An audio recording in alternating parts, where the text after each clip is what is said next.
to show you how to build this workout Wednesday for week 26. First I'm going to start, I need to make the x-axis, it's by date, and I'm going to use this day and month field here, and I'm just going to use make date. So typing in make date.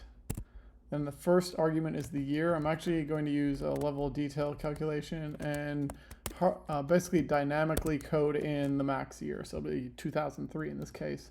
Then I'm just going to bring in the month and the day. So there we are, max date. This is just going to be our date, I can call it. And now I'm going to bring this value out onto columns and set this to continuous, but also I need the exact date. And so we'll have multiple values rolling through in here. I've got my area calculation. You'll see this is like all the years. So if I bring in year and place that on detail, you'll see all the years come through. And there's some like duplicate values in here, so you've got to be careful and not use sum. Rather, you need to use average, and that'll clean up those values. So we'll start with this value. We basically need to calculate the variance versus that grand average, if you will. So I remove this. This is the average I need to get. So my level of detail is by day. Take the average of those values and calculate them. So I'm going to create a calculation that kind of gives me this calculation. So I'm just basically going to type in average area per million square meters, and I'm going to take that versus the average of this LOD, which is going to be fixed on this date calculation. And that's all days, so it's going to be particular for the day of the year. And again, I'm just going to do the average of this area value. So the average of the average, and I've got an error. Let's just check one more. So I'll just call this variance. Hit apply, and now I have, if I check this, sort of looks a lot like the plot that I'm going with, except things are not rounded and smooth because you need to have a rolling 7-day total. And the way you can do that is with a window average.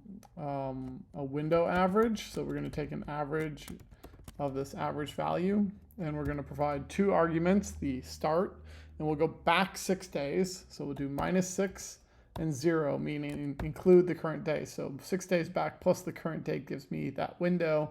I'm going to put that on this average and also on the window average for this grand, this sort of like a local average, if you will. So 0 here as well.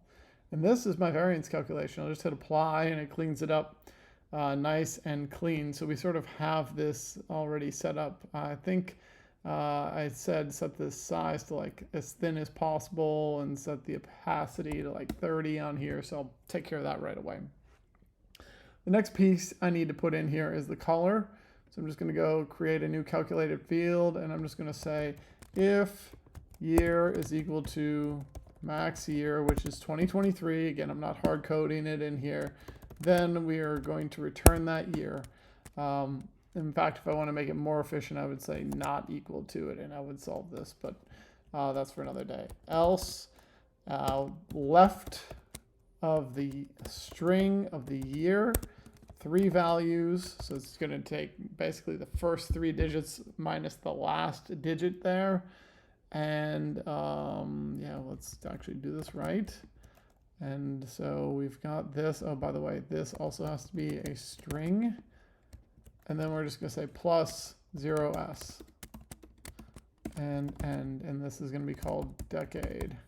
Now, the 70s don't have data every day, so it looks a little bit funky, and I'm going to end up filtering that out. But I can just take decade and put that on color here.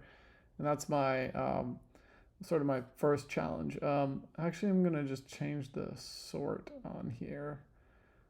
And we're just going to do descending in the data. And then I'm going to just assign a palette. And I believe I've selected red here. So I'm just going to do some quick swaps in there. So there we have, again, this first part. All right, the tricky part, I'm going to air quote tricky part as well. If I look at the actual challenge, I have both the actual year as shown here and the decade showing up with the exception of 2023. How do I get this on one chart? Well, I just take this. I'm going to make a dual axis. I'm going to change my level of detail from year here and remove it. I'm going to set my color back to 100. And I'm going to also set this value to be a little bit larger than it was before. And now I can just right click, dual axis, right click, synchronize, and then we're going to do some formatting. We're going to get rid of that column divider, and we're going to get rid of this row divider, and we're going to hide this header. So we basically have now everything done, except we don't want the 70s, and you can kind of see how that gets a little bit funky because there's really not a lot of data in there for the 70s. So I'm just right clicking and excluding the 70s from my analysis. But we are basically there. I just have to put my label on here, which I more or less have gotten to already. So I've got the variance already on there. I just need to add in the actual current value. Now I'm just going to do label, show marks, end line, and I'm just going to do the end. Let's do all.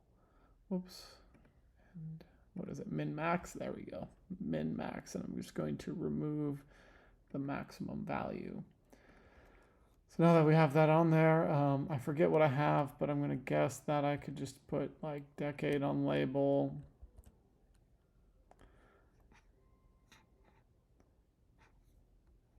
Actually, I don't remember all the details, but I think you see the idea here, and for the sake of the video, I think we're more or less there. I could change my labels and get everything formatted, but this is the answer. That's the Workout Wednesday week 26 for 2023.